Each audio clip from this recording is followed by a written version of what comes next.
teaching you how to use your home Stim unit. So this is the exact same one that I send you a link for to use after surgery. So you should have the units, one of the cords. It comes with two, but you just need one. But in the battery, obviously, and the big Stim pads that I also send you a link for. It's gonna come with some little baby ones. You can just throw those away because I'm never ever gonna have you use them. We need the big ones. All right, so setting it up. Don't plug anything in. We gotta change some settings on the device itself first. So after you get your battery in, to turn it on, you can open up the little top portion here. And then from there, you just need to turn one of these dials. So if you were using it and you had your lead plugged into the left side, then you would use this dial to turn it on. So I'm just gonna turn it until it clicks. So our screen comes on. Then we're gonna pull over here to open this up. And we gotta change some settings. So I'm gonna hit the set button here. All right, and you'll see it blinking. So this one that says width, we're gonna hit the up arrow and you can hold it to go faster, and we're gonna take it up to 300. All right, after you hit 300, you're gonna hit set. Then you'll see rate. Rate, we wanna hold until we go up to 50. All right, we're gonna hit set again. Minutes we're not gonna worry about. You can make sure it's higher than 10, and we're all set. So now you'll see up here it says constant. That's what mode that I'm in. So you're gonna have to change this from constant to alternate. Those are the two modes that you'll use. And now we're gonna hit set again while it's on alternate. So hold that, and we're blinking. So this is our ramp.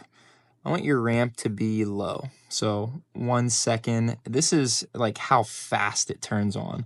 If you find that this is too fast and a little too aggressive, then you can bump it to 2, but I wouldn't want you to do any more than that.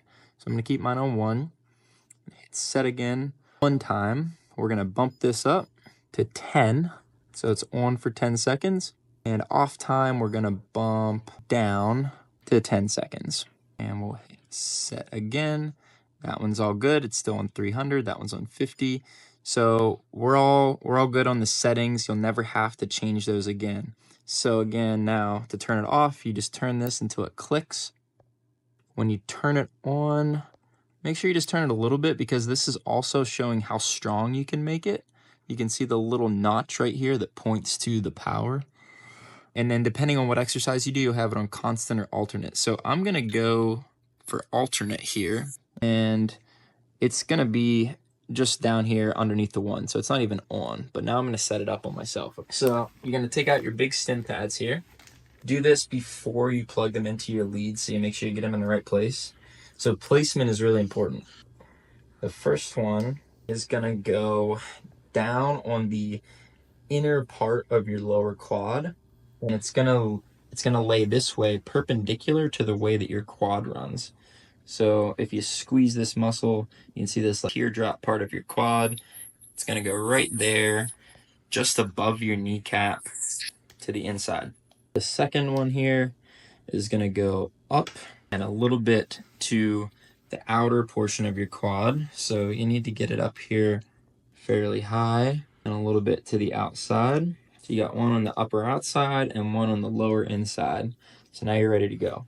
So this is gonna be if you're just doing a quad set and working on trying to get a heel pop. So after surgery, it's gonna be really hard. You're gonna feel like you can't really get all of this on your own to be able to squeeze this quad and make your heel pop up off the ground. So we're gonna let the unit help you out. So take your leads. It does not matter which one is plugged into which pad. So plug one into the bottom and one into the top. And from there, you want to make sure you're using the dial that it's plugged into. Here's a tip on figuring out how intense to make it. Put your mode on constant at first, just so you can figure out how strong to make it. And then after we figure out how strong to make it, we're going to switch it back to alternate. So we're on constant here, and I'm gonna slowly turn the dial. Now the key is we want this to be a strong but tolerable contraction. So it has to be turned up high enough that it makes your quad turn on without you even doing anything. If you don't turn it up that high, then you don't have it high enough. So it's going to be a little bit uncomfortable. Sorry about it, it's just how it goes. So we're gonna turn this thing up until you can see my quad turn on without me helping out.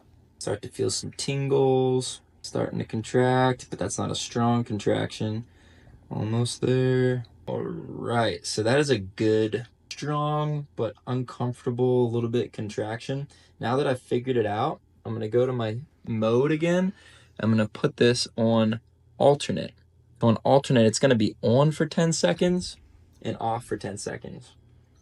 So when it's on, I'm gonna also try and squeeze my quad. Like I'm working along with it. And then when it's off, you can just chill and relax. And then wait for it to come back again. Each time it kicks on, you're gonna squeeze along with it and try and really feel like you're doing the work here as well. So this is how you would do it with a quad set. Now, if I were doing this with a straight leg raise, what we would do is we would put it on constant because we want to have a contraction throughout the whole range of motion. So we're gonna turn it on, put it on constant, and same thing, I'm gonna turn it up high enough until I start to feel a good contraction without me really doing anything. And then from there, you can try and do your leg raises. Now the goal on these is to think about making your calf hit the ground before your heel gets to the ground. At the bottom, you can relax. You can even turn it down so you have full control. Turn it back up. Go into your next rep. Knee stays straight. Working on trying to hit the ground with your calf before your heel gets there.